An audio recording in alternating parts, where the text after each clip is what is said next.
சமையல் நேரம். வாங்க, சேலத்து தட்டு வடை செட்டு.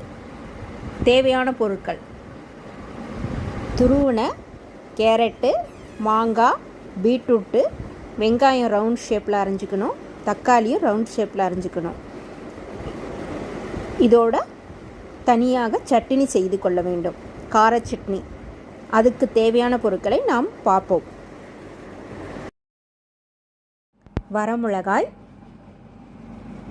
உரிச்ச பூண்டு, தேவைக்கேற்ப தக்காளி, உப்பு.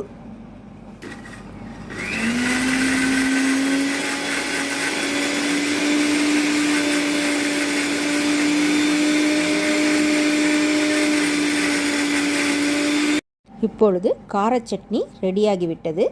தட்டு வடை செட்டுக்கு தட்டு வடையை எடுத்துக்கணும். இப்பொழுது தட்டு வடை செட்டு எப்படி பண்ணலான்னு பார்க்கலாம்.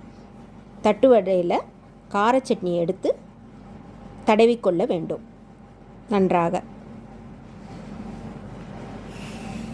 பின்பு அதில் கேரட்டு, பீட்ரூட்டு, மாங்காய், வெங்காயம், தக்காளி இவை அனைத்தும் பர்கர் போல் வைக்க வேண்டும்.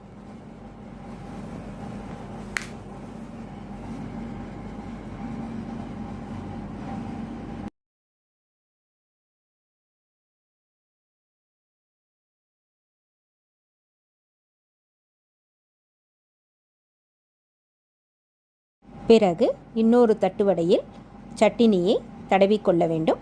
அதை மேலே வைக்க வேண்டும். இப்பொழுது சுவையான ருசியான தட்டுவடை செட்டு ரெடியாகிவிட்டது. பிள்ளைங்களுக்கு இதை பிரியமாக சாப்பிட்லாம். மத்தியான வேலை, சாயங்கால வேலை, காலையிலையும் சாப்பிட்லாம். எப்பொழுது வேணாலும் சாப்பிட்லாம். அவ்வளோ ருசியாக இருக்கும். Healthy food.